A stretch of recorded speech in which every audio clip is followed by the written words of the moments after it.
40 evidences proving the existence of the greatest creator. Open the windows, the sunlight and fresh air will come in. Take a broad view. You will see the faraway mountains fresh and green. Stay and study in Lifechanyuan. A new life will begin. You will see clear scenes of paradise. Once we calm our minds, we can feel that there is a supernatural power in control of the movement of the universe and the birth and death of all things and the track of human life. No one can deny the fate, yet no one can grasp his own fate. Everything about us seems to be prearranged by certain powers, and we are only moving according to the life courses assigned to us. So, does this supernatural force really exist or not? Is there a supreme intelligence manipulating everything? If not, then how did the universe come into being? Where did the diverse and varied life on Earth come from? And if there is such a supernatural force, where does it reside? What form does it take? Is it like a human? What are its characteristics? Why can't we see it? Does it care about human society? How does it manage this vast universe? How can we come to know it? 22. The masterpiece of the greatest creator, beauty of nature. When learning Introduction to Literature, we were told by the teacher, we are surrounded with beauty. The reason we cannot see it is that we lack the eyes to discover it. In 1986, I went to Mandarin Duck Reservoir in Jinta County with my classmates of Jiuquan Education College. We got off the bus on the road from Jiuquan City to Jinta County. Just guess what my first impression is. What I felt was a delightful beauty immersed in nature, as the first thing that greeted my eyes after getting off the car was the vast and boundless Gobi Desert ahead. The open space, the magic, the remoteness, and the vastness made us, city dwellers, feel like we had arrived in another world. My classmates couldn't help but exclaim in unison, "Wow, it's so beautiful."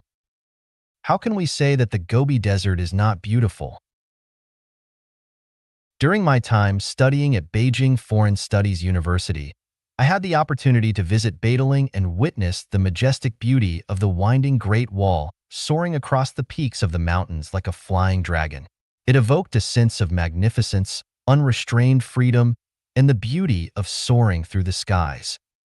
During my studies at Zhangjiago Geological Technical School, I used to go climbing with my classmates on Sundays.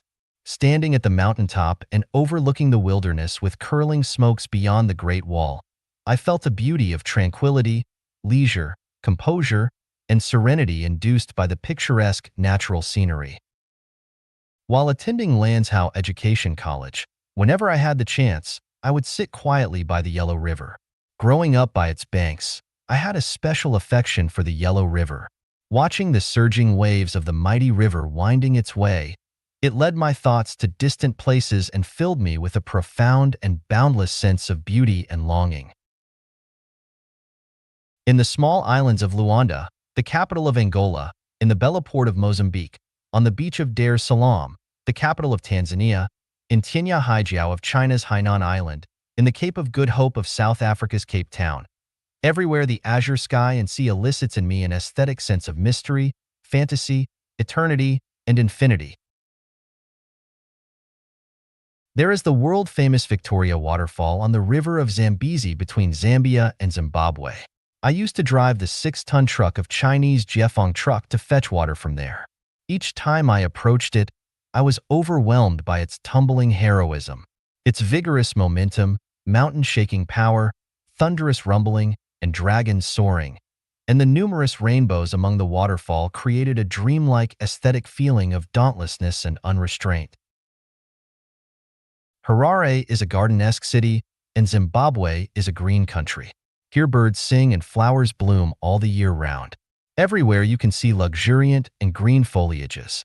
For years I wandered about among the green mountains and rivers. Under the blue sky and white clouds, the trees, flowers, and grass are extremely beautiful. I have not been to Prairie, but a dance I learned at middle school has always been lingering in my mind. The dance sings praise of the prairie of Hulunbuir in Inner Mongolia, the galloping courser, the herds of sheep, the drifting white clouds in the blue sky, and clusters of small flowers dotting the endless stretch of green land. In my imagination, the prairie is so beautiful, enchanting and lingering in my dreams. The Gobi Desert, the mountains and fields, the rivers and oceans, the creeks and waterfalls, the blue sky and white clouds, the flowers, grass and trees, all are beautiful. The prairie in imagination is also very beautiful. The starlight across the sky, the morning and evening glows, the hovering eagles, the dancing butterflies, the grapes on the vines, the mouth-licking melons and fruits, the exquisitely carved dews, the frogs croaking, the insects' choruses, the birds twittering, the horses neighing, and even mirage. The nature is filled with wondrous beauty everywhere. Nature is beautiful, but humans are even more beautiful. I haven't seen the four beauties of ancient China, nor have I carefully observed any specific person. However, I have admired countless Western beauties on the internet, especially nude beauties. I have been deeply influenced by Buddhism, Christianity, and Confucianism, but these beautiful women are so stunning that every time I see them, my moral defenses collapse completely. The temptation of beauty is so powerful, leaving me in a state of ecstasy and excitement. Sometimes I imagine them to be the painted skins, Hua Pai, in stories from a strange studio, Liao Zhaiji, which will suck my marrow and blood, pull out my tendon, and skin me alive. I also know that a beauty at 16, soft as melting butter, with a sword by her side to slays the foolish no flutter. No heads falling, but beware. Her hidden might drains your marrow, a silent snare. However, by nature I have a peculiar sense for all things beautiful, indulging in their presence with a desire to dissolve within their allure. Shall we turn a deaf ear and blind eye to beauty? If beauty can cause our downfall, what about the beauty of nature? Are they not one and the same?